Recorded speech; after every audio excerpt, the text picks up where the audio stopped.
All right, folks. Little delayed, but we're going to bring them on now. Armand Rosamilia, CV Hunt, Kristopher Triana, Aaron Dries, Autumn Christian. Let me scroll down.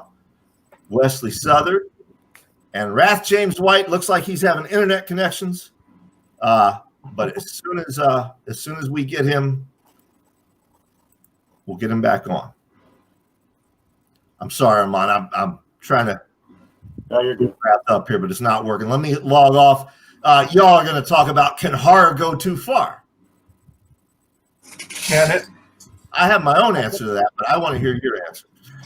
Well, I think Chris's hair has gone too far. Yeah, what's up with that? You know, it's look at that COVID cut. Eastbound and down. Here comes Wrath. We got Wrath. Now we're official. How's it going, guys? There he is. Good. Okay. What's up, Wrath? This is the Can Horror Go Too Far panel, and we got some really cool guests. We're gonna start going across. We're just basically real quick gonna say who you are, and we'll start with CV Hunt. Hello, my name is CV Hunt. I'm an author, and I also own Grindhouse Press. Chris. I'm Kristopher Triana, and I write scary books. Autumn. Hi, I'm Autumn Christian. I'm a writer, and my last was Girl Like a Bomb from Clash. Wes. Oh, everybody's like freezing real bad on me. Sorry. I'm Wesley Southard, author, cool person. I don't know, whatever. Don't start lying already. I know. Wrath. Wrath James White. I write horror novels. Been doing it for a while. And that Australian guy. Hi. Hi, everyone. My name is Aaron Dries, and I am your Australian ring-in. And just for the record, Wes, there was no freeze. We were all just trying to make you feel awkward. Oh, okay.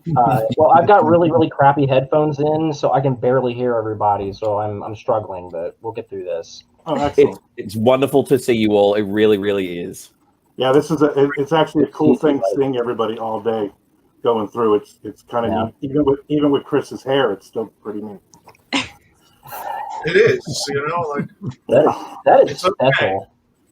All right, so let's just jump right in here. I mean, anybody can jump in. I mean, for you as a reader, is there too far in horror that you hit that spot in that page or that chapter and you're like, all right, I'm done. I can't read any further. No. No. Personally, me, no. There's nothing. Not really. I see writing, reading, all that, authors' books, everything. That's a art form, and I just don't really see any limit to it at all. Maybe I'm desensitized. I don't know.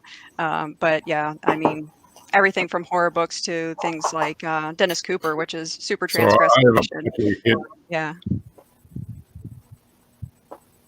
Everything froze again. Oh. This is gonna be fun. All right. What we should have had is we should have had a couple authors on that, write like romances or something. That would have been a better. We could have argued with them for a little while. You know? I think this group is a little biased. Yeah, exactly. Well,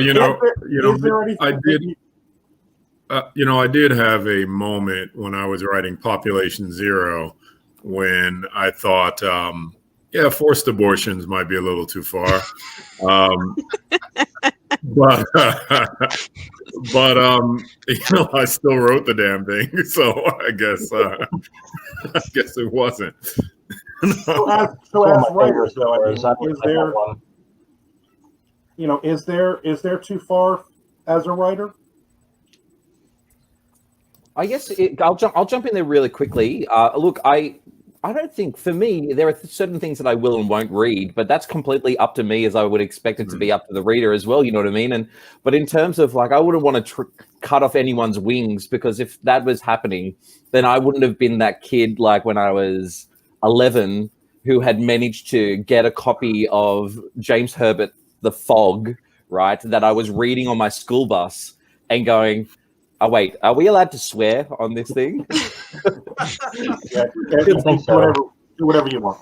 Okay, good. Because if horror can not go too far, then it should be, yeah, my language can go too far. But I was like, holy fucking shit, look at this book. And I was passing it around to everybody on the bus going, you've got to look at what they did with the shears. You know what I mean? And I wouldn't want for anyone to have said to James Herbert, you can't do that. And that goes too far, because there wouldn't be me without that moment. You know what I mean? So it goes beyond so much more than the immediate idea, I think, as well. You know, so that's how I kind of feel. Yeah, you know, I felt that way when I read the last few chapters of It. And I'm like, if you can have a pre-adolescent gangbang, really, where are the limits then? They always leave that out of the movie when they make it. They always I'm always waiting for it. Never there. And I think I'm with Wrath too. It's like when I'm writing something, and kind of like with Population Zero, when you're like, wait a minute, should I be writing this? Usually when I get to that point, I'm like, yeah, I need to be writing this. And then you remember, wait, I'm CV Hunt.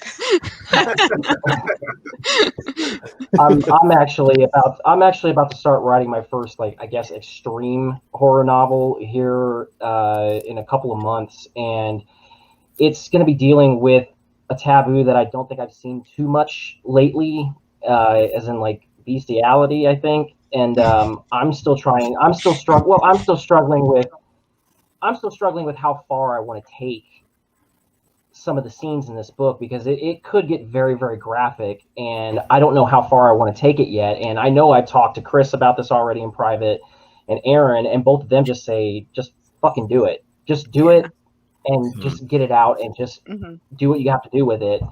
So yeah, I think at the end of the day, it's all in the taste of the person reading it. Either they're going to like it or they're not, and if they don't, then sorry, but if you do, then awesome. But maybe it looks like we do have a romance writer in here after all.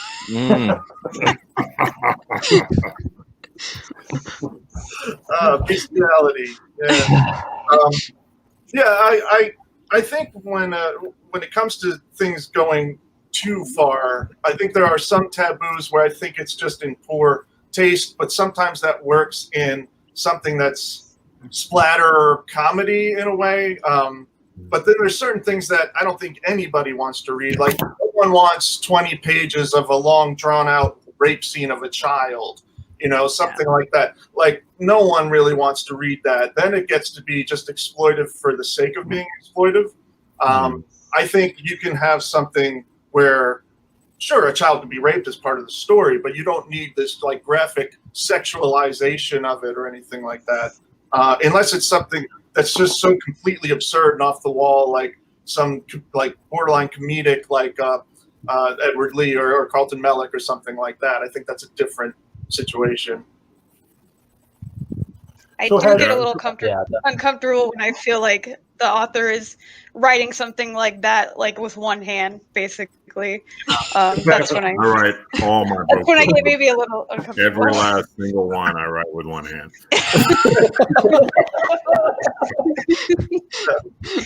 Well, you know, writers, and some of you have you know, like Wrath, you've been doing this for a long time. Has your writing changed? Has your, you know, what you will and won't write? Either you write more taboo than you used to, or you're writing less? Well, I've found that as I get older, the less sex I have, the more I write about. So there's that. But you know, I used to be really adamant about everything having like some great social commentary or political or philosophical bent to it, to justify any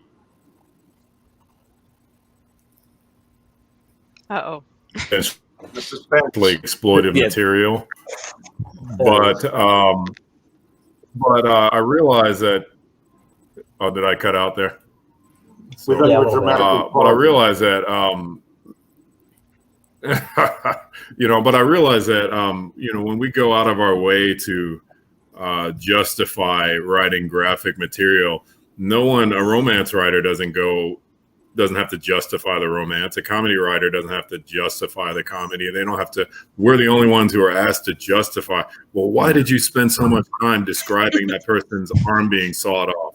Why the fuck did you spend so much time describing why this woman was crying over, her heartbreak or whatever? It's we're the only ones asked to justify it. So I don't. As I've gotten older, I spend less time justifying the, and purposely attempting to avoid the exploitive label. Yeah, I'm trying to exploit every fucking emotion you have. Excuse my language. But yeah, I'm trying to exploit the full range of your emotions, including horror and disgust. Absolutely. That's what gets me when people are like, "Oh, that's so shocking, so horrifying." Like, the genre is called horror. Do you not understand the word? Like, that's what it's supposed to do. It's supposed to evoke horror in you. So if it's not doing that, it's soft horror. It's ghosts, goblins. It's stuff. So sorry, I'm trying to find the right angle to. Couldn't agree more, Chris. I keep getting lights in back of me, and I feel like I'm just a shadow. And he's doing it with one hand, so.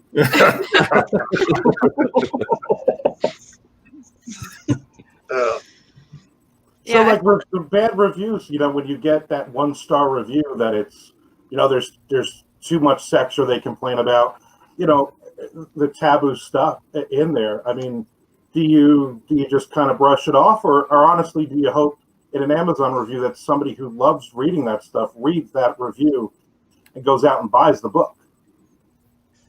I kind of do both. I definitely brush off reviews, but negative reviews. It's just like, it just wasn't for that person, essentially. But yeah, I don't care if they leave a bad review, because somebody will come along and be like, oh, punching babies in the face, why not? That's something I'm into. I love so that. It's like, yeah. Baby hater. It's great. Oh, we've lost somebody. Somebody has been censored. Oh. Right, done with us. He's just mic drop, just did a mic drop, and he's like, "I'm out of here, guys." I'm done. I said what I had to say. Goodbye. I'll go for Wrath. Brian is now Wrath. I love the way that Brian pops up like a little bobblehead. He's like the Funko version. Funko version of Brian Keane. Sorry, what was the question? Who even knows at this point? I mean, the question was, where the hell did Wrath go? Yeah. That was the question. The baby started punching him back. Look, for me, it comes down to what it is that, for me personally, and it's different for everyone else, is that I'll do whatever it takes. I will do whatever it takes for you to feel what it is that I'm trying to get across. And it's different from author to author, and it's different from project to project as well. Like the project dictates for me the level of extremity. It's not like I come and I'm like, I've got a brand. You know what I mean? It's not. That's not the way I kind of approach it.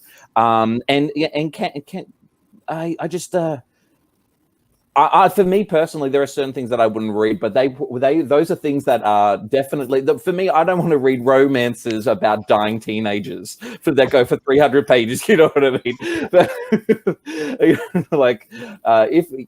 But that's just a matter of taste, I guess, as well. And that's completely fine. And if that's reflected in an Amazon review, for example, then so be it. And there's always comfort to be found in reviews on Amazon or Goodreads, because if someone 1 stars you can just jump on their profile and see what else they've given 1 stars. I'm like, this person hates To Kill a Mockingbird. I think I'm okay. I think I'll scrape through. That's definitely true. It's always bummed me out. Someone said go to Amazon and look up your favorite book, and then go to the 1-star reviews and read them. And I did that recently with I Am Legend. And I was fucking appalled by the stuff that people were saying about that book in the 1-star reviews. They were saying how much the Will Smith movie was better. And it was just like, I don't get any of this. And this, and I was just like, oh my God, I want to eat a bullet reading these. These are the worst things ever. Well, I Am Legend is a really interesting one to bring up, because, for me, I sometimes do kind of look at the screen or wherever I am, or having a look at conversations that I'm having with people, And they do tend to be a lot more concerned or upset or provoked if the dog dies in something, you know what I mean, than it is like you can have the babies can be punched to death, but don't kill the dog. You know what I mean? Don't you touch that dog. Don't you touch that dog, you know? But it's interesting as well. It's that for me personally, in terms of the stuff that I'm looking at, the feedback that I've gotten is that I write fairly extreme stuff within a context that matters only to me, and that's fine. But people, and I'd be curious to hear what you all think. I still think that people are more sensitive to sexuality. I really do. For in my stuff, I've been run over hot. I've been run over hot coals for the extreme, like how extreme my fiction can go. But it's nothing compared to some of the shit I'll cop because I write about gay sex. You know what I mean? Like, and that's okay, but it's still a thing. You know what I mean? So I'm curious to hear what you all think. Same way with me. It's like I've seen reviews where one of my books, somebody was just like, "Who has sex this many times a day?" I was like, "I think you're doing it wrong." Don't laugh, Raph. Don't laugh. But it's just I think some people are just prudish when it comes to sex in general, and it's just like it's not something they want to see in other fiction for some reason. It's like they have a very definitive line. There is no gray area. There's erotica, and then there's horror, and there's romance, and you can't combine those two or three or whatever, and it's just like I think some people just go into it and it's like I only want horror and that's it, and I can't take anything else. So I get that a lot because I write a lot of sex. Like that's kind of my default. I'm like, I haven't killed anybody in a while. Let me kill somebody. No one's fucked in a while. I should probably write fucking. And that's it's okay to cuss, right? We're all adults. Most of us. And I get criticisms about the sex all the time. In the most violent, brutal, gruesome novels I write, it's the sex that people tend to complain about, which it's okay if you eviscerate someone, just don't come on them afterwards. I'm going to get that on a t-shirt. Yeah, I want that on a t-shirt. Okay. That's just generally good advice.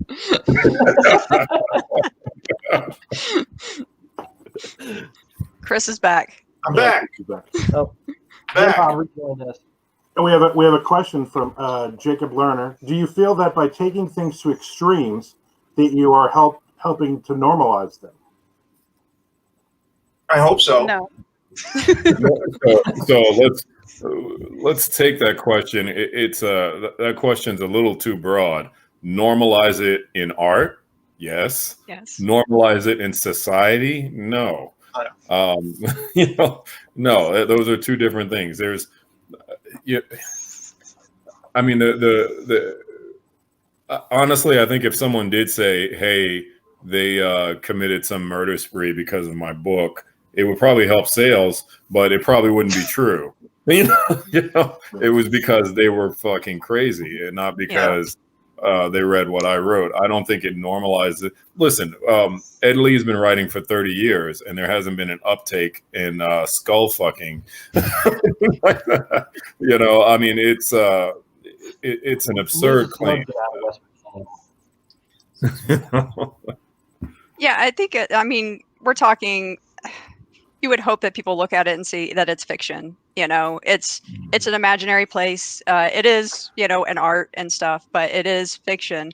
And it's just like, like Rath said, if somebody does something, if they feel like it's normal to do these things, these are things that are in our heads. I mean, most of us, if you meet us in person, we're really kind people. We're pretty, it just to normalize it, it's like I hope not, because like normalizing it that's kind of like saying that video games are causing shooting sprees also. Right. It's not it's not the person who's reading, it's not the book that's causing the person to do this. It's that they have a mental illness, and they really do need to seek help if they feel like they're going to hurt somebody because of things that they're reading, watching, playing video games. It's like, they definitely need to seek some help. To normalize it, I don't.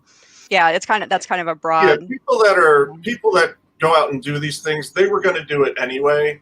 It's just whatever it was that like that they wanted to copy whatever killer they saw in a movie or read about in a book. Maybe they copied that, but they were going to do these things anyway. It was already inside them to want to do that. One thing to note about this is Stephen King took his novella Rage out of circulation because there were all of these school shootings where the shooter ended up having a copy of it in his backpack, you know, and so he took it out of circulation. But I mean, that's an example of, like, he's the most popular horror writer in the world. So yeah, more and more people will read that as opposed to reading some other book that has equally or more extreme stuff than Rage has. Mm-hmm. So yeah, I think equating. Oh, sorry. No, go ahead. I think equating like violence or consuming violent media is going to make you more violent. It's a very simplistic understanding of human psychology. And I think even the people who read and write the most extreme horror, if they came up across the scene in one of their books, like someone fucking a corpse while, I don't know, eating a heart, like they would freak out, like reasonably so. Like there's no, something that's fantasy doesn't necessarily mean it's going to like normalize it in real life. Yeah. I mean, it's not like the stuff that you know. It always frustrates me when, and some of you have heard me say this before, as a horror writer, that we always get kind of grouped in with the villains that we write, and not with the heroes and victims and everything else. I think readers need to. Oh, the suspense. Not again. He's good at this. We're everyone. We're not. No one looks at Agatha Christie and just thinks that she's like really going to go out and murder people. It's only horror authors that get that rap. That's true. Agatha Christie killed 36 people. So there is kind of a weird double standard, though, with some popular fiction that definitely falls under the extreme category at times, like American Psycho or Hannibal, or you know, like books like that were enormously popular, became movies. They have some of the most extreme scenes I've ever read, you know. And so it's like, it's this weird thing where kind of like what you were saying, Rath, about like the double standard with thriller versus horror. There's this like, extreme horror is okay if it's considered literary in some way, but if it's not, if it's just extreme horror, some people are just like, well, it's trash, you know, which I think is ridiculous. But it's this kind of weird double standard that I've seen, you know. But at what point does it become a literary book, though? Yeah, I guess that's like up to yeah, it's like it's all up to opinion, but I guess I guess it's just up to the publisher. It's up to public opinion, I think. And it's also up to like, oh, is this an enormously popular writer? Am I going to find his books like on at the grocery store, like you would with Thomas Harris and Hannibal? Actually, Aaron and I have talked about this before, about how crazy it was that a book that extreme was available everywhere. You're going to say? I was going to say, I think that the point at which Thomas Harris's Hannibal becomes literature is the part where somebody makes a disabled man ejaculate by putting a cattle prod up their ass. Like, you know, that is the sequel to The Silence of the Lambs. You know what I mean? Do you remember that? Yeah. Jodie Foster was saying no, thank you. Okay. I thought you were reading my diary for a minute. Please, let's swap lives. Let's do it. I just picture Rad's diary.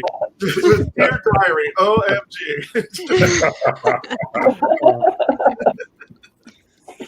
We have a lot of questions in the feed, which is cool too. All right. As for instance, when is it better to show everything you can, and when is it scarier to move away and force the reader to imagine the worst? For example, that part in Jeff Gonzalez' Survivor. That's a good example. I'll let somebody else answer that first. Look, I'll just jump in there, and I'll give you my writerly answer, which is, for me, it's about the rhythm. For me, it's about the rhythm of the moment, and sometimes a chapter dictates that it just needs to be a sentence. And you take into context, for me, how long it's been since that last little moment that I jabbed somebody in the ribs with some part of my writing. And then there comes a point where the book is ready for you to eviscerate your reader.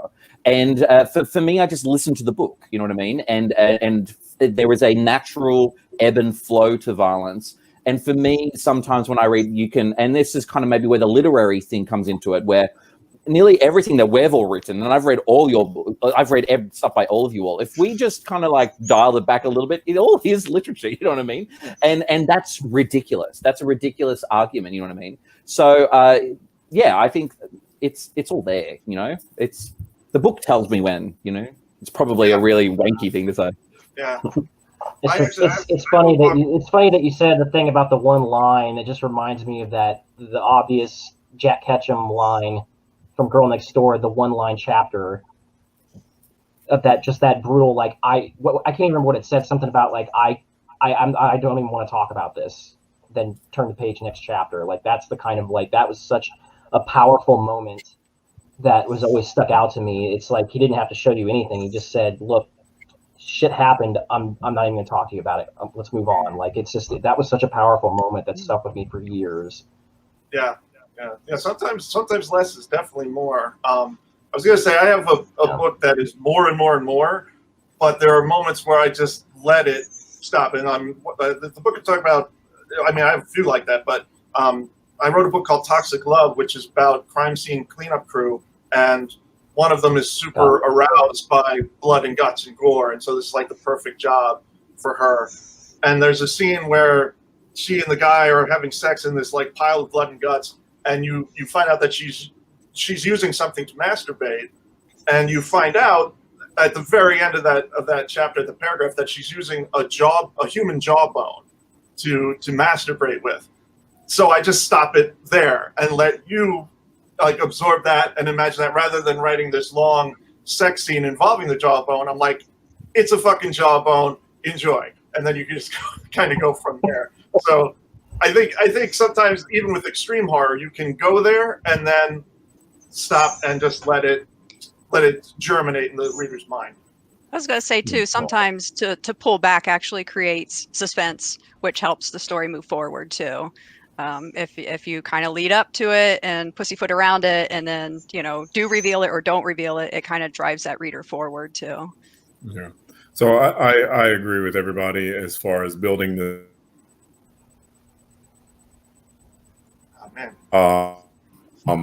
Do have, so my only feeling about things is that sometimes writers tend to pull back, that whole like leave it to the audiences or the reader's imagination. I always thought it was such a cop out. Like this person paid their $6 for my book or whatever it is. Nah, I'm old, and I guess it's not $6 anymore. Whatever they paid, $20 for the book. They paid for my imagination, not for me to force them to use theirs.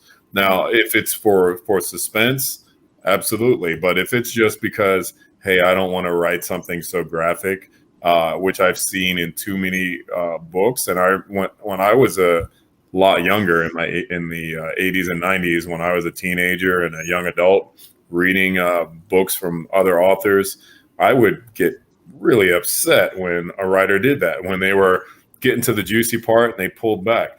That's why I don't really like ghost stories to this day, is because all this creepy shit happens and then nothing, there's no blood, there's no guts, nobody dies. Fucking hate that shit. I'm like, if you've got all this creepy stuff happening, now where's the payoff? Where's the climax? Who's gonna die? Who's gonna get ripped apart? If it doesn't happen, it was just like, ooh, spooky. I fucking hate that. Yeah. I'm totally with you on that one, man. Totally. Victoria Tapan have you ever found yourself self-censoring a story? For example, if a story seems it may be possible to be optioned for TV or film. Nope. No, I actually think when I put a story out, I was like, well, that's never being made into a movie. Yeah, I think it's a mistake if you're writing your stuff specifically to try to get it option for movie. I mean, that's just something, if it happens, it happens. But I think what our job is to do the best job we can do, putting words on paper and putting the book out for people to enjoy. If anything else happens from it, then that's just a plus. But I think that's our job, is to do the best job as we can as prose writers. And if it does happen to get optioned, then awesome. Mm-hmm. I'm a massive movie lover. I'm a huge movie lover, and of course I think about it. I think cinematically, you know what I mean? And of course, like every other writer who has ever existed, I kind of go, wow, wouldn't this be nice? You know what I mean? But there's something incredibly liberating about sitting down. My third book was called A Place for Sinners, and I sat down and I went, I'm going to write something that would never be able to be adapted. Okay. And that was actually so wonderful. Do you know what I mean? And I think it is a trap we can fall into, whereas like, okay, I could tell this story and make it enormous in scope, or I can set it in one room with 3 people and a budget under $1 million. You know what I mean? It just in the hope that some producer stumbles across it. And not only am I going to kind of pin my world down into just that scope, I'm not going to have the baby punching. You know what I mean? And that's just not me. That's just not me. That's me. And that's what we all came for. So. I don't mean to throw you baby under the bus. And there are extreme films. You know, you've got movies like Martyrs and Inside and the Serbian Film and I Saw the Devil. Now you'll notice that all of those titles are foreign, but there is the occasional American one that manages to sneak through, and some of them aren't even horror in a sense, but they're super extreme. Movies like Kids and Happiness and Gummo, and like movies like that may not be horror, but they're really extreme and really disturbing. Yeah. So there's still a chance for the things that we write to be adapted into something. It just may not be mainstream. And like Aaron was saying, like, I think it's really important to be true to the book and write what you think the story calls for. Not every story you write is going to call for, you know, whatever sick, twisted thing that could never be in a movie. So let that be the stuff that could be potentially a mainstream, you know, success. As authors, though, it's almost the opposite. Like if you're a romance writer, you know, you have the tropes and you're writing this pretty fun, real romance, happy ending thing. As writers of extreme fiction, do you start a story and you go, well, this isn't extreme enough? Or, you know, if the story ends up where it's just kind of what somebody might term a horror story or God forbid for wrath, a ghost story, do you do anything with that, or do you just let me write the damn story and see what happens? Yeah, so when I write, I don't set out to write an extreme horror novel. Rarely. Like when I wrote Succulent Prey, I was like, the object was to write a novel that was going to have the same punch as my short stories. And so I deliberately, like every 6 pages, if you read it, it has kind of a formula. Every 6 pages, someone either gets fucked or killed, and that was deliberate. But for the most part, if it doesn't call for it, I don't write it. I don't go, oh yeah, I want to get all these horrible things in my book. If it calls for it, I write it. If it doesn't, I don't. And you know, I have one reader who often criticizes, hey, that wasn't as extreme as your normal stuff. All right, then wait for the next novel. What can I tell you? For me, I kind of go, I don't consider, and this is not a slam against anyone, I don't consider myself a writer of extreme horror fiction, you know what I mean? I just consider myself a writer of extreme emotion. And I only want to just grab a reader by the neck and I'm going to approach violence in the same way that I'm going to approach passion or a challenging situation. You know what I mean? Like I kind of want to. For me, it hurts so much more as a reader the more that person seems like a whole. You know what I mean? Like I can rip them apart. I can drive the bus through them and like rip this person to shreds. You know what I mean? But if I know that person, if I love them a little bit, if I hate them, if I'm passionately invested one way or the other, for me, the bloodshed just kind of pays off a lot more. And I think that kind of taps into Rath's kind of issue with ghost stories as well, which is I think that payoff is important. Readers do look for it, and because we also build them into that kind of that rhythm, and give them what they want. You know what I mean? To some degree, unless you're being clever in some sort of way, I guess. But anyway, I was reading like several. I ended up reading like 5 books in a row that had necrophilia in it for whatever reason, and I started getting really bored. Like, okay, we're fucking another corpse, whatever. But then there was a Matt Stocco book. I think it was High Life. I don't remember, but it was like a guy who he would pay this guy in a morgue to like fuck the corpses, but one time he was just so emotionally devastated, he just had him like pile the bodies like on top of him while he just laid on the floor. And for whatever reason, it was like that reversal that like made it like so much more disturbing than like, oh, here we go again, it's fucking a corpse. Like, wow. It's that like emotional context that really like pulls it all together. Yeah. When Jesus Gonzalez and I collaborated on Hero, one of the very first scenes was the nurse, who was the antagonist, just scrubbing the woman a little hard. She was bathing her, and it wasn't like a normal type of torture. She was just scrubbing her harder than was necessary and kind of abrading her. And it was the fact that this old woman she was a civil rights icon. She was this sweet old lady, was being treated so roughly. Another time she threw her out of the bed. And it was things like this. Nothing really that you would typically call extreme. Jesus wrote one part that was pretty extreme. But for the most part, there wasn't a lot that was really, really extreme. It was just who it was happening to. And your emotional connection that we developed with the reader to the character, that's what made everything feel so extreme. And that's another way of going about it. Like Aaron was saying about the emotions, the extreme emotions. As a reader as well, I think there is like a relatability to violence that I do think of. I've like Chris was talking about, I've seen some pretty extreme cinema, for example, right? But I vividly will always remember one of the most violent things that made me flinch are the things that I kind of a little bit relate to. I remember in Deep Red Profundo Rosso, there's at some point somebody falls forward and smashes their teeth on the side of a mantelpiece, and that gives me nightmares. I remember also there's so much in Last House on the Left that really freaks me out. But it's all tiny little details part. Like I remember there's a dream sequence in which somebody gets like their teeth get hammered.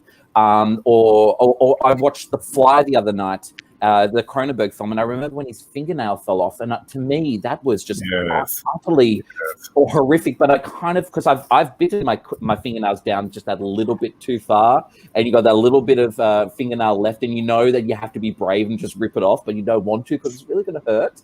And I think that when you take that little sensation. You know what I mean? You kind of like, you take that little bit in a reader, you go, they know what that feels like, and build outwards from that. And I think your example, Rath, about the scrubbing of the skin, we kind of know what that feels like. And then we can think to ourselves, I know what this person is like. I care about them. That actually really hurts as a reader, as opposed to something with superfluous entrails, which I'm all about as well. Just kind of sitting down from the feeling. Superfluous entrails. Awesome. It's going to be the title of my memoir.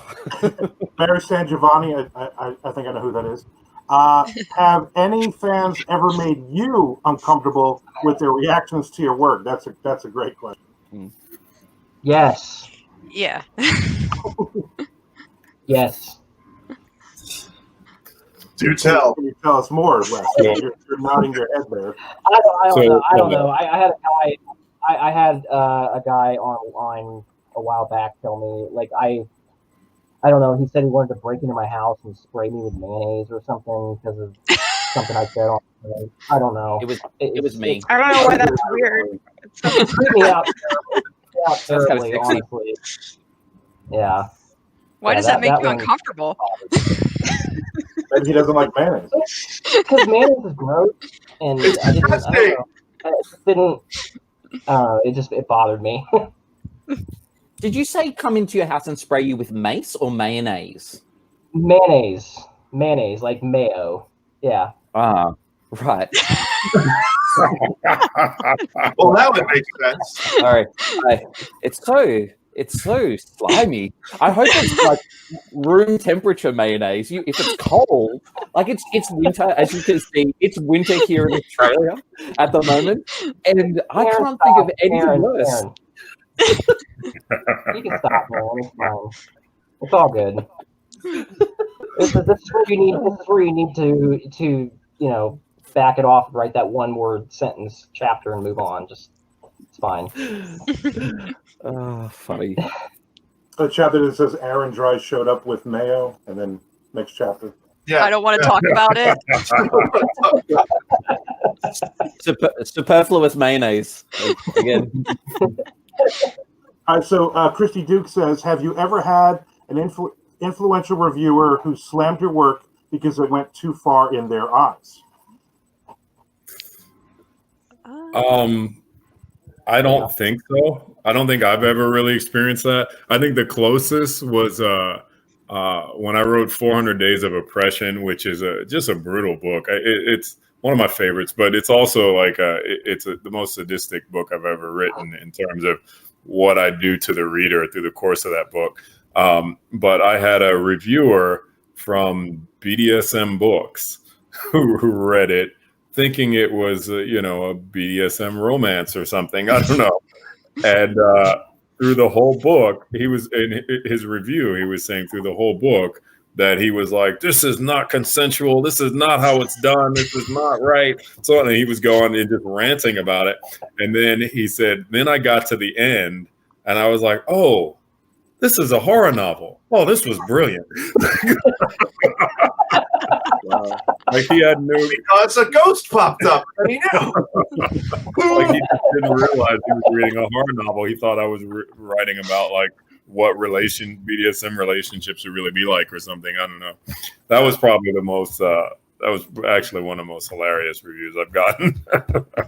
What gets me is I've had people. This kind of ties into what you were, Rath was saying about people read horror writer stuff and they think that they're the villain, that they're like they want this stuff to happen, and that aggravates me.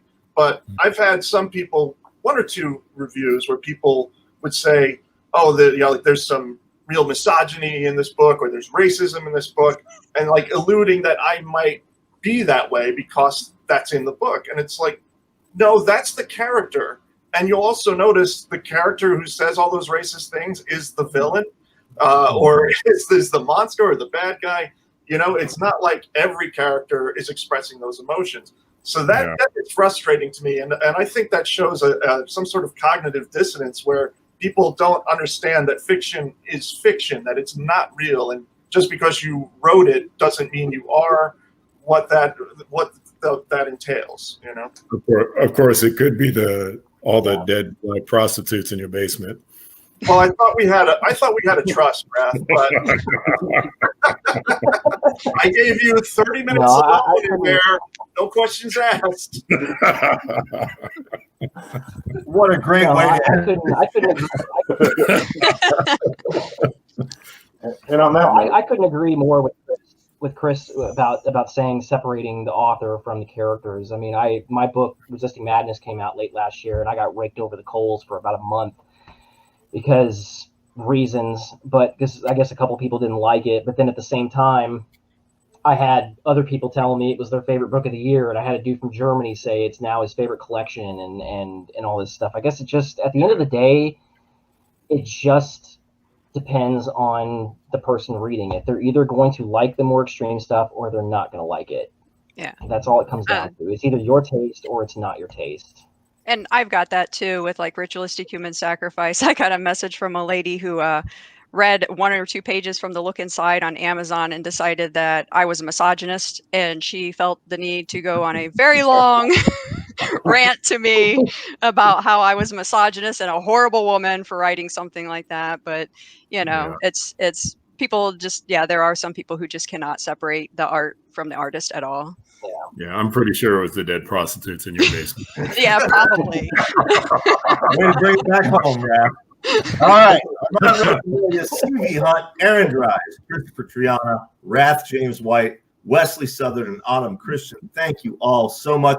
Wrath, we'll see you in 2 weeks? You're doing a similar event to this, right? Yeah, we're doing KillerCon on August 6th, 7th. Oh, sorry, 7th and 8th and 9th. So, yeah, online. Right. It'll be. This is a great warm up for that. I love how this has been put together. This is awesome.